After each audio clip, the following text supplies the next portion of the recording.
Hello, QVS AP World History students. I hope you're having a productive weekend. We are wrapping up Essential Unit 3. I had hoped to finish it on Friday. However, we have to borrow time from next week, and hopefully it's not too much time because it's really important that we engage in Essential Unit 4 so that we can get that done before the winter holiday.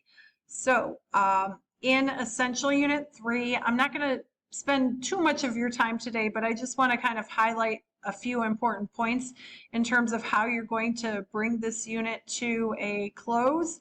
And then I'll send you a whole separate video on Essential Unit 4. So in the next day, hopefully Tuesday at the latest, you should make every effort to wrap up Essential Unit 3. So let me take you to the course page, I should say, and talk you through where we've been and what you should expect to see on the Essential Unit 3 test that you take in the next couple days. So let's go to the course page.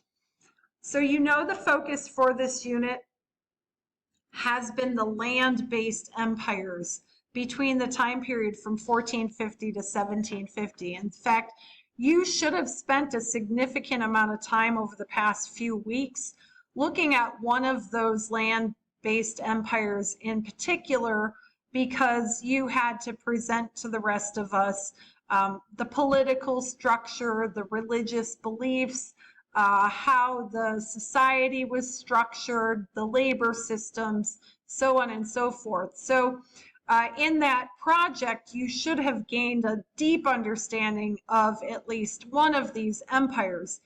You can see from the map that they spanned across the Eurasian continent, and we even spent a little bit of time within the context of this unit looking at Europe, because even though those European states like France became maritime empires, they still had their starting point on the European continent and dabbled in the same type of political ruling authority as these other empires that did, that we call land-based empires, or gunpowder empires is what they're often referred to as well. So you should have come to understand how the Russian Empire was organized by Ivan the Great, and then by the time of Ivan the Terrible's rule, a very strict kind of like authoritarian model was set in place that allowed for expansion and for him to consolidate the power of the Muscovite state. That only continued as the Romanov family came to rule Russia. And we experience, or we see how it transformed under the likes of Peter the Great. I would mention Catherine the Great, but she does technically rule outside of this time period. But the Russian Empire continued well after 1750, and that's important to note. And then we took some time looking at the Ottoman Empire, and we're also going to look at the Ottoman Empire in Essential Unit 4. The Ottoman Empire expanded greatly. I mean, if you look at it, technically, it was the one empire that spanned over 3 different continents. So you could see that the Ottomans entered into southeastern Europe, controlled North Africa, and even large parts of Southwest Asia. How did they do that? And you should really ask the same question of all of them, because one of the overarching themes for all of these empires was not only the fact that they used gunpowder and military power to expand their empires, but also that they used religion, the belief systems of the empire, and they used cultural features like architecture to create legitimacy for their rule. That's a common theme from region to region within the context of this time period. I mean, the Ottomans did it under Suleiman the Magnificent. If you consider the construction of the Blue Mosque and the transformation of Constantinople into Istanbul, and all of the different caravanserais and mosques that were built within the framework of the Ottoman rule. The Ottomans also, like the Russians, ruled for a long period of time. What made the Ottomans different from the Russians, though, was their degree of tolerance that they had. There were lots of different religious communities living within the Ottoman Empire, and through the dhimmi system and the tax system called jizya, the Ottomans allowed for these smaller religious communities to coexist within the empire. Essentially, they had to pay taxes or tributes to the state. That's quite different from what we see with the Safavid and the Mughal. Now, both of them, again, used religion to create legitimacy, and they did have large architectural features that were constructed during the time of their rule, like think Taj Mahal in the Mughal Empire. That's a good example of it, and similar to the Blue Mosque. But they mostly focused on religious belief. And then we get into the differences between the Ottomans and the Mughals and the Safavids in terms of religion, because one thing that you did come to learn about the Safavid was that they were a Shiite state, whereas the other two were following a branch of Islam called Sunni. And then we move over to Manchu China, or the Qing Empire. The Qing Empire controlled after the Ming Dynasty came to an end. The Manchu people came from this northern region of China, and they established their ruling authority and expanded the empire across much of what is present-day China. And you have to think of how they did that from a bureaucratic perspective and from a tax-based perspective. So they were able to control the land through this tribute system that they created with a huge system of bureaucrats that were used to unify that territory and that land. So essentially, these are some of the things that we looked at in this unit. Let me remind you too, there's a nice video series here. If you click on this link right here under readings and lectures, you might, if you haven't already, you might watch each of these videos. There aren't too many of them.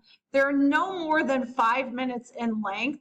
And what Heimler does for you is he does a nice review of the different topics. You can see I even referenced him in week 1 of the different topics that we've studied so far. How the empires expanded, how they used military forces and gunpowder to expand their land area and their control.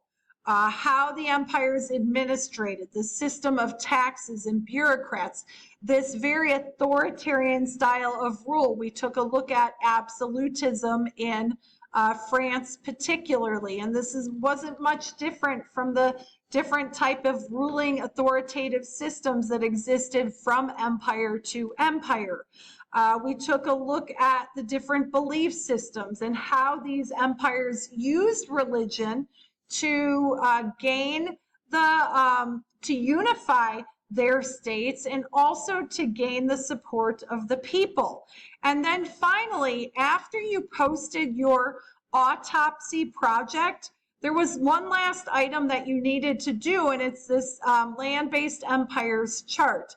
I am going to post my students' presentations in this forum here, and I encourage you to watch your classmates' presentations as well, and or quite simply complete the land-based empires chart on your own using the AMSCO textbook as a kind of like summative kind of activity for this unit, so that you can see how these empires were similar and how they were different in terms of their approach to rule, in terms of how they unified their empires, and in terms of longevity of each of the empires. And then finally, for in the next couple days, it's really important that you take the Essential Unit 3 test. There are 2 parts. In the first part, and I'll go ahead and open it up for you, there are 40 multiple choice questions, and there are 2 SAQs. You will have 64 minutes to answer all of these questions. The multiple choice questions are on the topics within the context of this unit, so you should expect to see questions about the Ottoman Empire. I'm scrolling back up to the map. You'll see questions about the Ottoman Empire, Russia, China, India, and the Safavid, and even don't forget about the Tokugawa over here in Japan. So those multiple choice questions will cover all of those different features. And then finally, in part 2, there is a long essay question. So I want to get you familiar with working on these LEQs, and we'll kind of talk more about the structure of the AP test.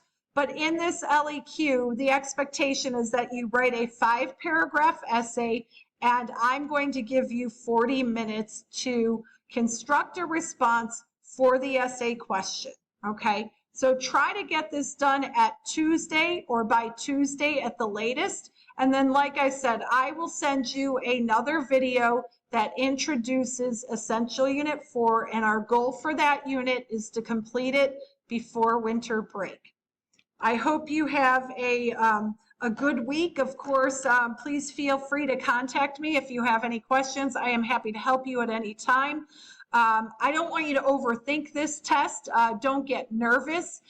If you kind of like pay attention to the themes of the unit as I expressed in terms of how these empires created legitimacy for their rule, I think you will be okay on this test.